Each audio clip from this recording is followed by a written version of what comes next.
Chiamato in soccorso dai mercenari cartaginesi in rivolta in Sardegna, l'esercito romano nel 238 a.C. arrivò nell'isola e la conquistò, sembra senza alcuna resistenza. I romani trovarono la Sardegna ormai punicizzata, ad eccezione della parte più interna. Sembra che non trovarono molta resistenza quando misero piede nell'isola, anzi, i residui dell'esercito cartaginese si sfasciarono quasi subito e i mercenari isolani andarono a rifugiarsi nelle montagne. Rinforzarono così le schiere di quelle genti che i romani chiamavano barbari e la terra da loro abitata Barbaria, la futura Barbagia. Così nel 227 a.C. la Sardegna, unitamente alla Corsica, fu dichiarata provincia e governata dal primo pretore con poteri civili e militari. Intanto Annibale, con un esercito di 70.000 uomini e 40 elefanti, varcò le Alpi e si presentò inatteso nel suolo latino, sconfiggendo i Romani nelle battaglie del Ticino, della Trebbia e del Trasimeno. Poi il generale cartaginese, rinforzato popolazioni locali, puntuò a sud e a Canne le legioni romane subirono nel 216 a.C. una sconfitta forse irrimediabile, perdendo 40.000 uomini e lo stesso console Lucio Emilio Paolo. Annibale, invece di puntare su Roma, preferì invece far riposare a capo i suoi soldati e attendere i rinforzi. Situazione quanto mai favorevole che Amsicola, forse a capo della comunità di Cornus, sardo punicizzato e grande proprietario terriero, con l'aiuto di Annone, ricco cittadino probabilmente punico trapiantato, cercò di cogliere al volo. Richiese ai cartaginesi un pronto intervento in Sardegna, sostenendo che l'esercito romano poco numeroso non avrebbe opposto alcuna resistenza. Era il 215 a.C. e Amsicola non ebbe certo fortuna perché le legioni romane lo batterono e forse per cui suo figlio Iosto cadde in battaglia, si suicidò mettendo fine alla ribellione. Quando nel 238 a.C. i romani si impossessarono della Sardegna, la città gemone era Annora. Il centro, fondato dai Fenici, godeva di una posizione favorevole, ubicato sulla rotta delle navi verso la penisola iberica che sostavano per poi continuare. Nora, per la sua vicinanza all'Africa punica, diventò uno scalo di notevole importanza commerciale e politica che la fecero diventare una opulenta città-stato. Nora però sorgeva in un golfo formato da un promontorio e alle sue spalle aspre zone montane dove i nuragici facilmente potevano nascondersi e colpire.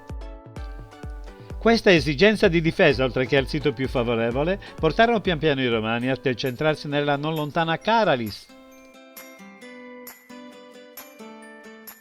La città di allora doveva estendersi nel lato orientale dello stagno di Santa Gilla, con un porto interno con acque calme, facilmente difendibile e con un entroterra pianeggiante e quindi agevolmente controllabile. Oltre a motivi geografici naturali, l'entroterra pianeggiante adatto alla coltivazione del grano fecero la fortuna di Caralis, che da borgo diventò vera città con porto ed economia commerciale. Il centro nevralgico delle città romane, il Foro, sembra essere individuato con la piazza del Carmine, nelle cui vicinanze sorgevano le case del ceto borghese e dei piccoli commercianti.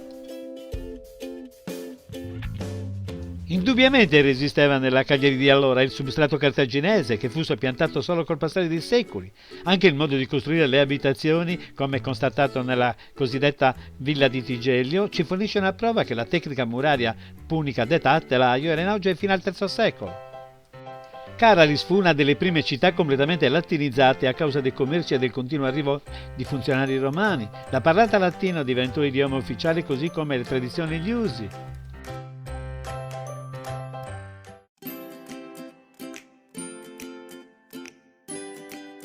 I romani usarono Tuvigedu, già necropoli punica, per seppellire i propri morti e le sue pendici per realizzare i loro mausolei, come la tomba monumentale di Attilia Pontilla, detta la Grotta della Vipera. La Grotta della Vipera è un mausoleo dove fu deposta la salma di Attilia Pontilla, che sacrificò la sua vita per salvare il marito Lucio Cassio Filippo. Il cristianesimo fece i primi passi timidamente, forse attraverso i deportati, solo alla fine del secondo secolo d.C. Nel III secolo in Sardegna si incominciò in luoghi improvvisati a riunirsi per praticare la nuova religione, che tutto sommato coincideva con i desideri di un popolo vessato. Il cristianesimo si diffuse nell'isola anche per mezzo dei damnati ad metallo, cioè cristiani che Roma aveva esiliato e condannato al lavoro nelle miniere. Sotto l'imperatore Diocleziano all'inizio del IV secolo iniziarono le persecuzioni con i primi martiri cristiani. Saturno a Cagliari, Fisio a Nora, Lussorio a Forum Traiani, di martiri Gavino, Proto e Januaro di Turris Libisonis. Storia di Sant'Efisio, legionario romano convertito al cristianesimo, quando sentì parlare di tribù pagane sarde che adoravano idoli, che vivevano tra le montagne e resistevano ai romani, ci fa capire che nell'isola una zona, la Barbaria, fosse ancora indipendente. Efisio giunse a Cagliari, dove fu imprigionato e torturato perché era cristiano, poi condannato a morte e decapitato a Nora.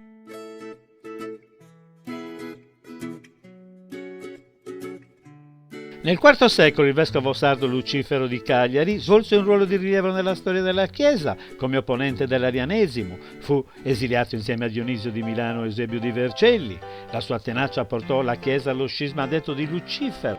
Per lungo tempo la dominazione romana fu segnata dalla difficile convivenza con i nuragici.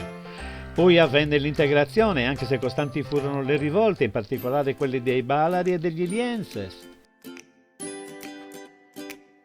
I maggiori centri ben presto si romanizzarono e Caralis divenne la capitale della nuova provincia.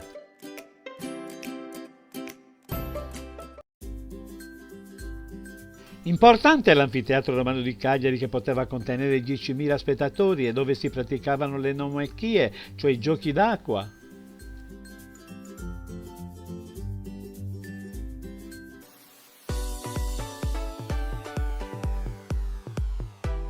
I Romani, oltre Calaris, modificarono e diedero la loro impronta alle città puniche di Nora e Tarros, che diventarono dei centri importanti con terme e il foro, immancabile centro degli affari nelle città romane.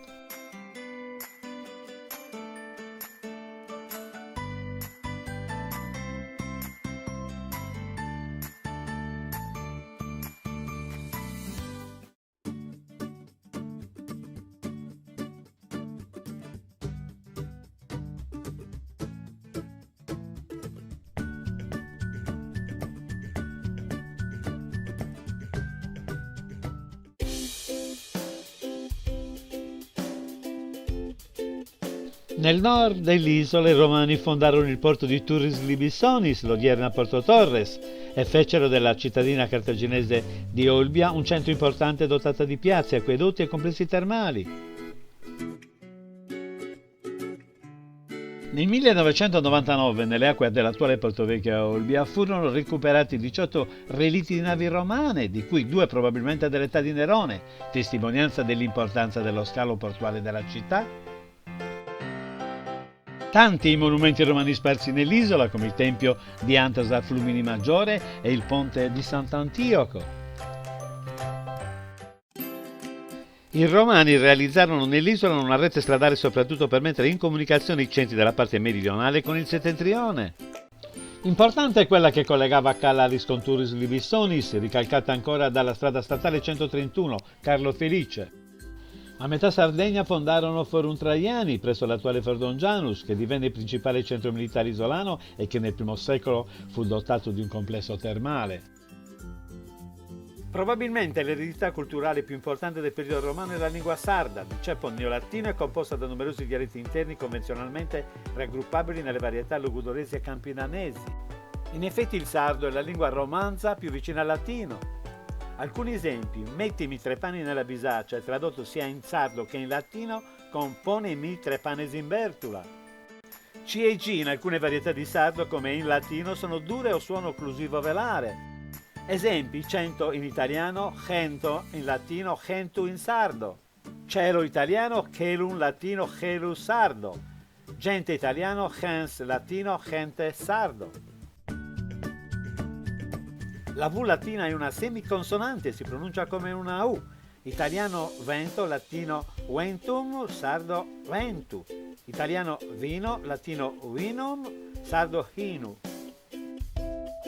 L'articolo determinativo in sardo deriva dal latino ipse e ipsa e diventa susa oppure sos sas.